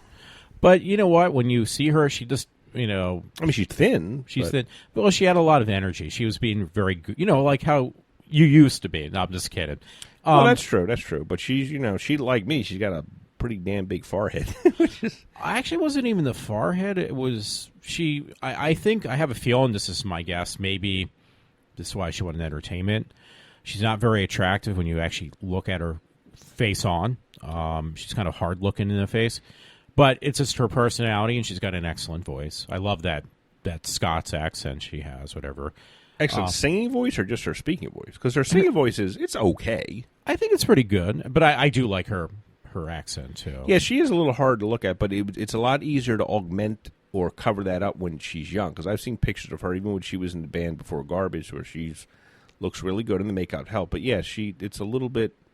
like hard is the word. Yeah. Oh, yeah. Well, when I saw her face-to-face, and then I saw her on stage, they obviously made her up. They dolled her up, basically. And it looked like two different people, almost, to me. Yeah.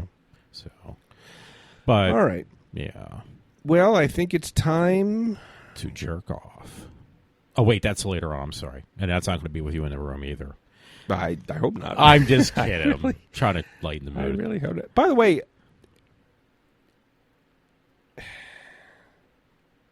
you seem to be, driven to reveal that. As if somehow, the truth will set you free or something. What is that? What is that going to get you? Is it because you're a big Howard Stern fan and he always said that? Or what? I guess a lot of it is, and maybe because you also, we grew up in, Catholic families, and that's, prohibited to talk about. Having my parents always knock on the door and, saying, even though it may have not been true, well, I know what you're doing in that bathroom for so long. You better not be doing that. It's been jaded or whatever. But you're certainly not trying to hide it from them by being in the next room over and saying it out loud, kind of loudly, whenever you do these podcasts. Shows. That's podcasts. True. That's true. I guess it's being rebellious, even at 50 almost. That's part of it, and I guess from being repressed all those years when I was younger, that I kind of yeah, listen, I'm not certainly not big against it, but it's also I don't know, it just seems like to want to tell people repeatedly that you're doing that, it just seems a little strange. Yeah, that's just, I guess I'm kind of, no puns intended, I guess, but open about a lot of stuff. Because remember, even when you first met me years ago, not about pleasure in myself, but other things, you said, well, maybe you need to kind of not tell everybody everything about your personal life. Or not right away or something. Yeah. I don't know, although that's a different topic. I'm always to me, I think, I guess on the radio show, it's a different side of me, too. People who know me, I'm not. Yeah, but at some point, you're like, okay, what is that getting you, though? Unless it's just a pleasure in sort of letting it go, as Howard Stern used to say, or just kind of. But I don't know. It cleansing the soul. Yeah, I don't know. Because honestly, I talk to myself all the time. That's a given enough. A guy called and scared people. So this is an excuse for that. That's something totally different, I know. What do you mean about that, scared people? Because I did notice there was a couple of times you and I would go into a store and we would go our separate ways, and you'd keep talking. I'm like, does he think I'm right behind him, or does he know that I'm not here?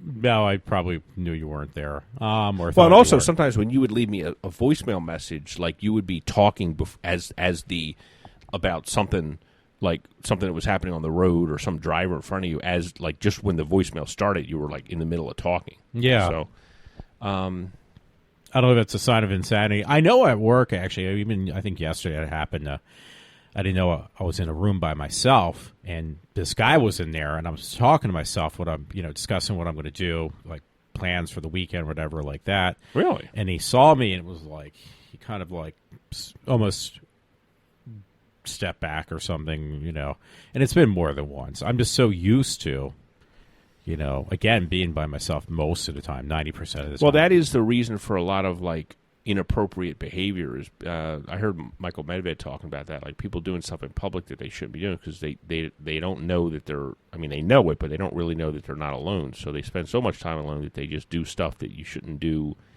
in polite company, and they don't know that it's kind of like inappropriate or.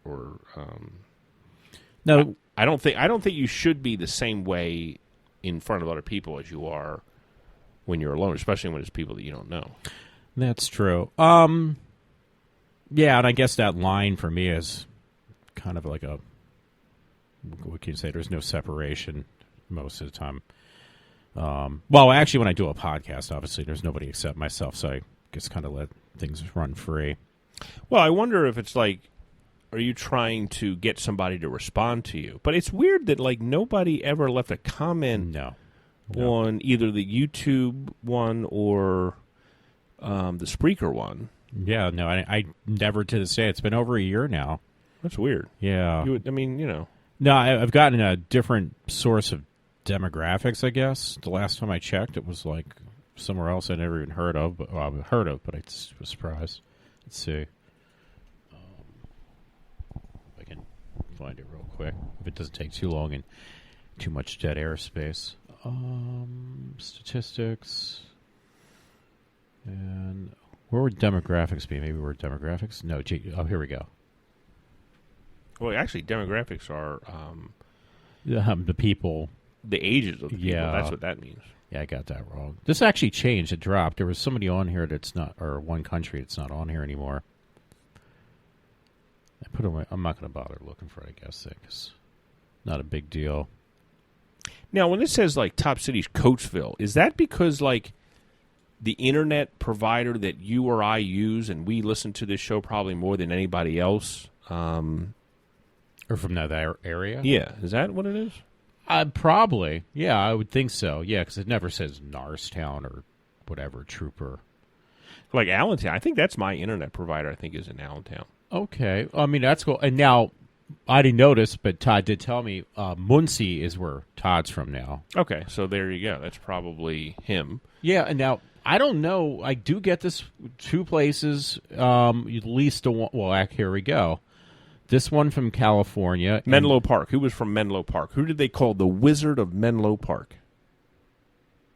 Drawn a blank. Thomas Edison. But anyway, go ahead. So he's listening to me? Probably No. not. Probably not him. No, I know. But the Mountain View, California, that constantly, it's like pretty stable. And then for a while when I did that plug, the different interviews in Jersey, the one with Walt Flank, and a little bit was around that area. And then when I did the one for where they shot Friday the 13th at that. I wonder if whoever is in Menlo Park and Mountain View, California, are they sort of interested in your same material kind of things like Kevin Smith and Suicide Squad and stuff?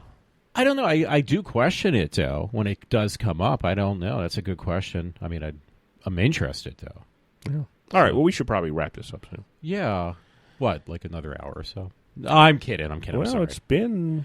Yeah, it's actually going on 2 hours. That's pretty impressive for the most boring show I've ever done. No, I'm kidding. I'm sorry, Matt. That was horrible of me. It's fine. Yeah. So see, there's the id just going off again. It never turns itself off. You're welcome to look at that. I somehow got a subscription to Esquire, and I don't know how. I think I got suckered into it, and Well, hopefully it's free. You're not getting charged for this. yeah, I hope so too. No, I'm just kidding. Okay, so we want to sign off. I'll tell you what, I'm going to say goodbye right now. Thank you for doing this, and looking forward to. Hopefully you'll be hungry again by now. Where'd you go to eat? Please don't tell me Buffalo Wild Wings. I actually did, but you know what though, and it did give me a little bit of the runny. Never mind that. The food is just bad. Well, see, I get the boneless wings. You know what? I don't think I've actually ever tried wings. I've tried like other stuff. It's always been bad. Yeah. If you get the regular wings, or no, I don't get any wings. I get like other stuff, but it's just bad. Oh yeah, but I mean, if you decide for some reason to go, hey, I'm going to check out Buffalo Wild Wings again, but I'm going to try the wings. Don't get the regular wings. They're just all greasy and no meat. The boneless are all pure meat. Now, I get the one that's got a powdered seasoning on there, because that one at least doesn't give me volcanic, what do you say? Volcanic projectile diarrhea. Pretty much. That was the first band I was in, by the way. Volcanic You got to projectile. be kidding. No, I'm just joking. There's no See, band. I'm so gullible. There's no band called Volcanic Projectile Diarrhea, although that would be a good name. It would be really interesting. Now, folks, I know Mr. Matthew Torrence from Music Teacher Guy, 610-804-69. What are we going to do if this other guy, this Matt Harfman, is listening? I'd love to do a show with Matt Harfman. What are you going to talk about with Matt Harfman? Come on. He's really heavily into the comic comics. books? Yeah, he's always like, somewhere I know that he's actually always watching cartoons. So he's always watching cartoons. Online, so. All right, well, you know what? I say go for it. Yeah. Hey, I'd love to do, if I had like some little bit of downtime, I could bring my equipment in, like just do something not as sophisticated as this as a setup. It'd be cool. It'd be fun. Or if I can get him somewhere else to do it, I would do it. I do have one last question. Shoot. Go ahead. Because you're making a joke about being in a band, but folks, you don't know this. This man actually did make a band. It was called My Lover's Funeral, and right? Yes. And he actually was the lead vocalist, and I don't know if you played bass or guitar as well. Guitar. So guitar would be, it's 6 strings, and then bass would be 4 strings. Usually. Yeah. So, I mean, but nobody cares about this. Oh, yeah, I care. I don't even care. I'm the guy that we're talking about. If I don't care, then how can anybody else care? But you had that excellent picture that kind of copied, I want to say the Smiths kind of. Oh, I was trying to do a Morrissey impression. Which was actually really cool. I don't know if you even have that picture anymore. It was really cool. I do somewhere. Now, he looked better than I did doing it, but I actually did kind of like that picture. Well, guess what? Those looks of his went down the shitter. And me too. But anyway, not that I had him in the first place. And he has come around again, but I'll let that go. Folks, this is Walter from Walter, and thank you once again for Matt Torrence from Music Teacher Guy. Thank God for the events. Thank me for the news. Yes. Yeah. So I'm telling you. You can't handle the truth. You're right. I'm Ron Burgundy. I'm Ron Burgundy. All right, I'm going. I'll see you. Bye-bye. Oh, fine. Okay, folks. I could ask Matt a million questions, but I won't. So that being said, I'm going to, because it looks like he's jerking off his mic. I'll be doing. Now, anyway, the thing is, it's been 2 hours almost. I hope you enjoyed my guest host today. This is Walter from Walter, and yes, I will be signing off for now. Thanks again for listening.